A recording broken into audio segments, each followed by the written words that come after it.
Welcome back to our channel study beyond classes. This is your mentor Rohit Sengar. आज हम देखने वाले हैं क्लास 11 का चैप्टर नंबर 1 सेट्स। तो आज हम पढ़ने क्या वाले हैं? सबसे पहले हम पढ़ेंगे, we will go through the concept of sets. पहली चीज, दूसरी चीज representation of sets, and third most important thing is the types of set. इस पूरी वीडियो में हम देखेंगे सेट्स क्या होते हैं, कैसे रिप्रेजेंट करना है और ये कितने टाइप्स के होते हैं।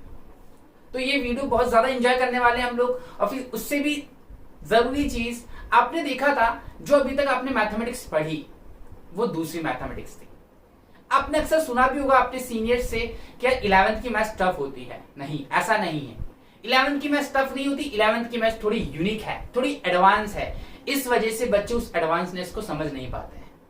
तो चीजें सिंपल लगे तो मेरे साथ बने रहिएगा, चीजों को पॉइंट आउट करिएगा। छोटी छोटी चीजें जो बाद में जाके एक बहुत बड़ा कंफ्यूजन क्रिएट करती है, मेरी वीडियोस में आपको पैरेलल वो चीजें सिंपल मैनर में मिलने वाली है। So starting with sets. सबसे इंपॉर्टेंट चीज सेट्स।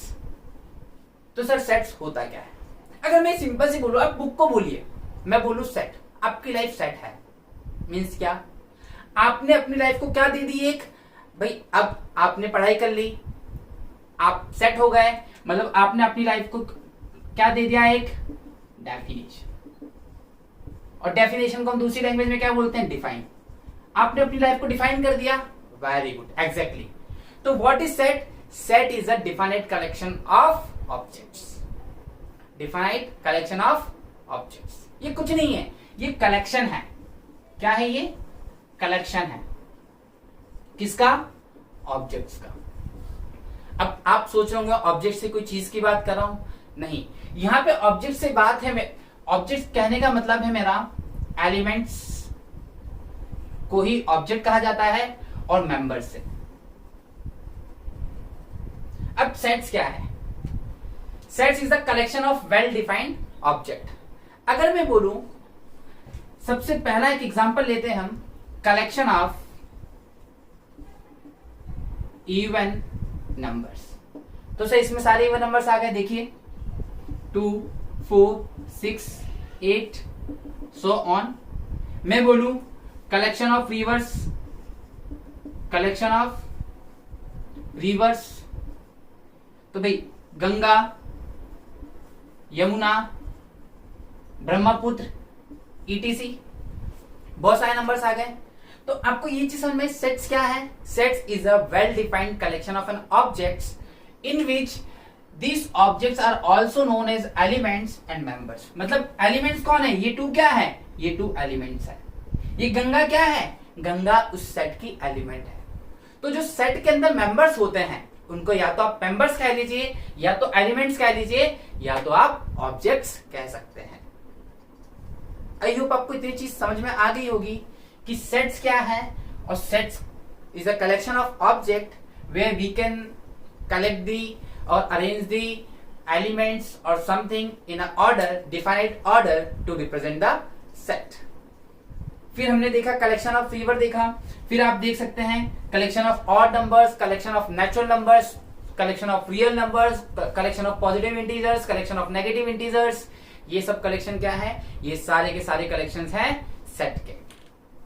आई होप आपको इतनी चीज समझ में आई। अब मैं सबसे इंपॉर्टेंट चीज अगर बात करूं, यहाँ पे सेट्स के बाद की बात करते हैं हम लोग, तो वो क्या होता है? वो होती है कि चीज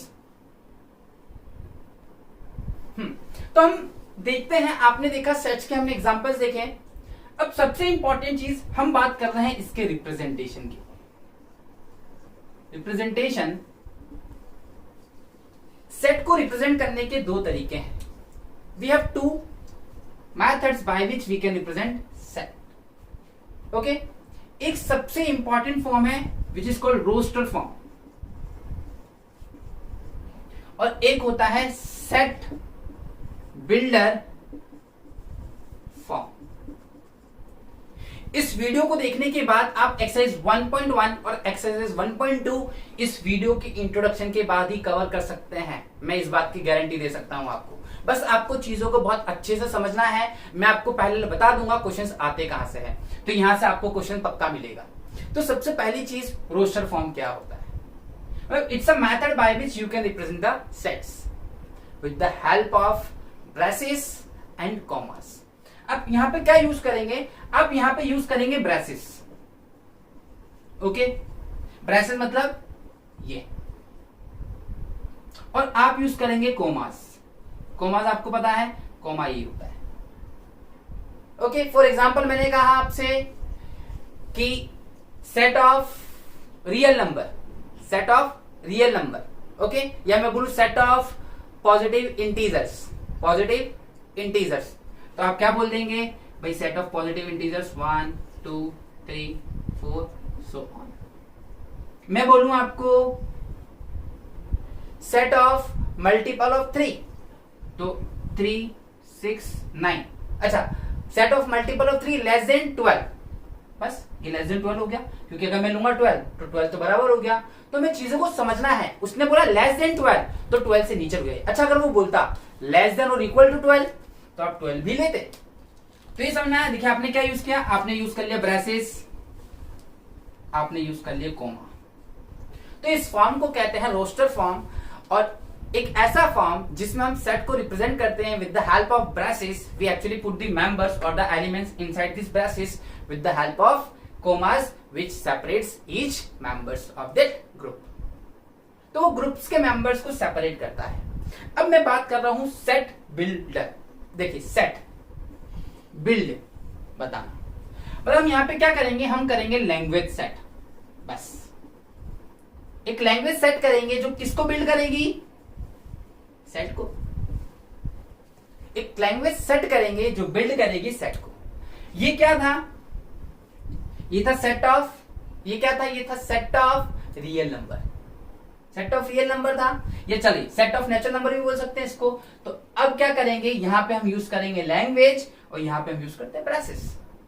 तो मैं इस सेट को नाम दे देता हूं, इट्स अ नेचुरल नंबर. तो नेचुरल नंबर को डिनोट करते हैं एन से. ठीक है, x belongs to, x is natural number और x is collection of natural number.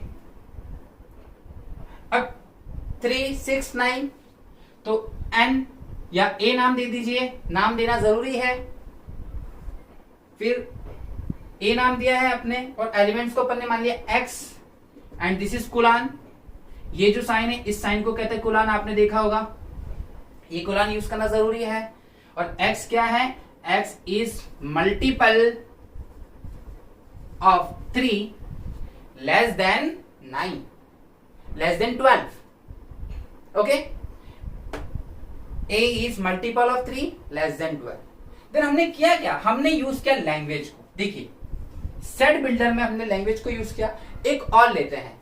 For example मैंने ले लिया ये A E I O U. आप सबको पता क्या है, ये है वॉवेल्स का collection.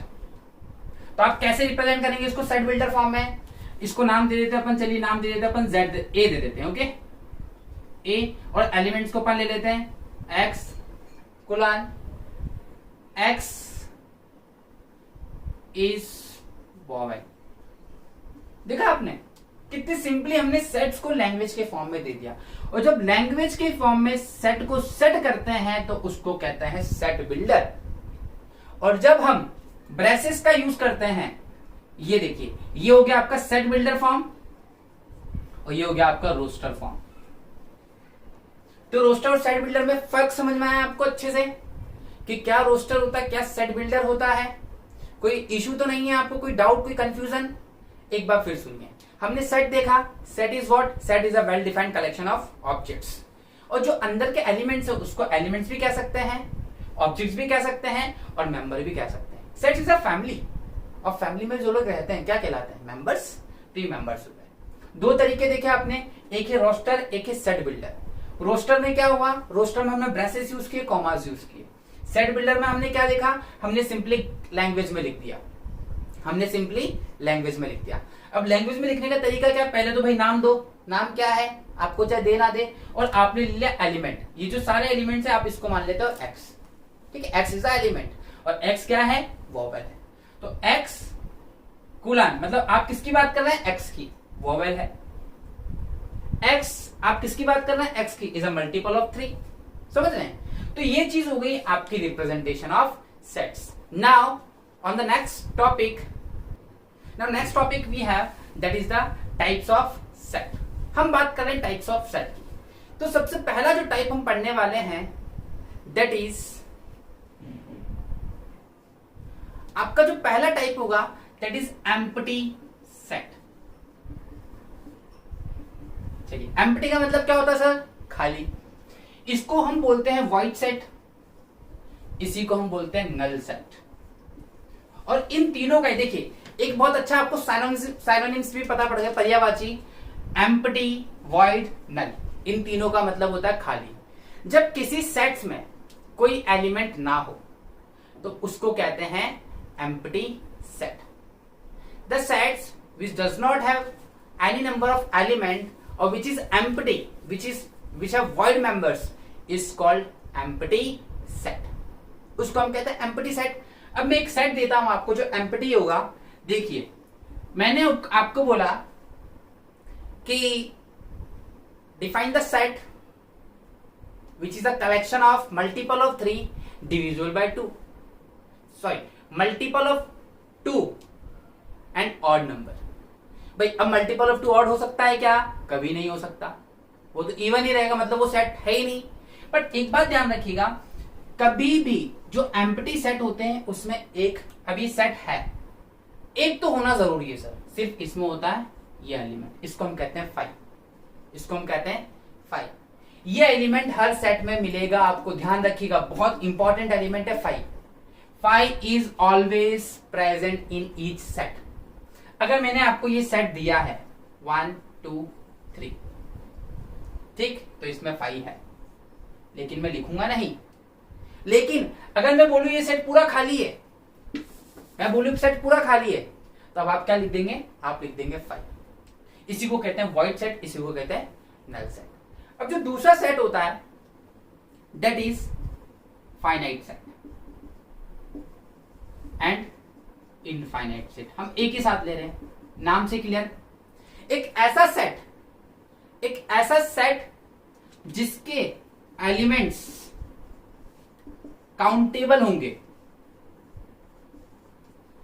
The sets which have countable number of elements और which elements can be count और the number of elements in that set can be count are called finite set. For example, ये मैं बोल रहा हूं set of natural number equals to 5, तो भाई 1 2 3 4 5। अच्छा, ये कौन सा फॉर्म है, जल्दी बोलिए। रोस्टर है, सेट बिल्डर है, ये है आपका रोस्टर फॉर्म, मैंने कॉमास यूज के ये किए। अब तो ये समझना, मैं बोलूं सेट ऑफ कॉन्सोनेंट्स, वोवेल्स को छोड़ देंगे आप, या सेट ऑफ वोवेल्स, तो ए ई आई ओ यू, ये भी कौन सा सेट हो गया, फाइनाइट सेट हो गया। मैं बोलूं sets of alphabet A B C D A से जेड तक, टोटल आपको पता है कितने होने हैं, 26 होने हैं टोटल, तो ये हो गया किसका, फाइनाइट। तो ऐसा सेट जिसके नंबर्स काउंट किए जा सकते हैं उसको कहते हैं फाइनाइट सेट। और ऐसा सेट जिसके मेंबर्स काउंटेबल नहीं होते हैं, काउंटेबल नहीं होते हैं, it's uncountable, are called infinite set. अगर मैं बोलूं set of N natural number, N natural number, ये एन तक जाएगा। मैं बोलूं set of multiple of 2, N multiple of 2, तो ये 2, 3, 4, 2, 4, 6, 2 एन तक जाता जाएगा, रुकेगा क्या ये कभी। मैं बोलूं सेट ऑफ पॉजिटिव इंटीजर्स, ये लीजिए सर। मैं बोलूं सेट ऑफ होल नंबर्स, ये लीजिए सर। अब देखिए, इसमें एक चीज नोटिस किया आपने, डैश डैश आ गया, लास्ट की वैल्यू डिफाइन नहीं है क्योंकि वो चलती जाएगी। तो इस सेट को हम कहते हैं इनफाइनाइट सेट, इस सेट को कहते हैं फाइनाइट सेट। एक बार फिर समझिए, the set having the countable or the elements which can be counted having definite number of elements are called finite set, or which having the indefinite numbers of elements are called infinite set. Now moving to the important thing that is equal sets. अब हम बात कर रहे हैं एक सबसे important इसमें, that is equal sets. मैं फिर बता दूं आपको, ये वीडियो देखने के बाद आप एक्सरसाइज 1.1 और एक्सरसाइज 1.2 कर लेंगे इजीली, ओके। बट मैं फिर भी करवा दूंगा उस एक्सरसाइज को। इसके बाद जो वीडियो रिलीज होगी that will be exercise 1.1 and 2, और हम उन दोनों को एक साथ देंगे क्योंकि बहुत सिंपल एक्सरसाइज होने वाली है वो, और हम पैरेलल उसको कवर करेंगे, ओके।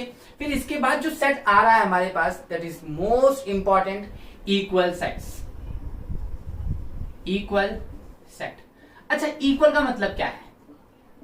बराबर। इक्वल का मतलब क्या है? बराबर। तो two sets are said to be equal if they exactly have same elements. भाई मैंने एक सेट लिया A, इसमें था 1 2 3। मैंने एक एलिमेंट सेट लिया B 2 3 1। अगर आप देखें तो A B के बराबर है। क्यों है बराबर sir?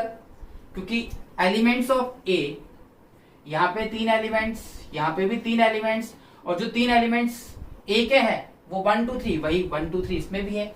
Order doesn't matter, order से कोई लेना देना नहीं है। तो इन सेट्स को आप क्या कह सकते हैं?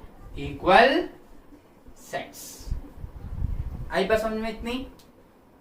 आई होप आपको चीजें समझ में आई, आपने चीजों को समझा कि सेट्स क्या होते हैं। अब यहाँ पे एक छोटी सी चीज मैं आपको जो बताने वाला हूं, मैं कुछ नए साइंस बताने वाला हूं, नए सिंबल्स बताने वाला हूं। एक ग्रीक सिंबल होता है जो अक्सर सेट्स में यूज होता है। एक ग्रीक सिंबल होता है जिसको, जो अक्सर सेट्स में यूज होता है for the representation of sets. अब देखिए, जैसे मैंने बोला 1, यह है एप्सिलॉन, इसको बोलते हैं एप्सिलॉन। एप्सिलॉन है। अब एप्सिलॉन जो होता है ये डिनोट करता है बिलोंग्स को, बिलोंग्स टू को। किसको डिनोट करता है? बिलोंग्स टू को। अगर मैं बोलूं 1 एप्सिलॉन A, इसका मतलब है 1 बिलोंग करता है A को। समझ रही बात?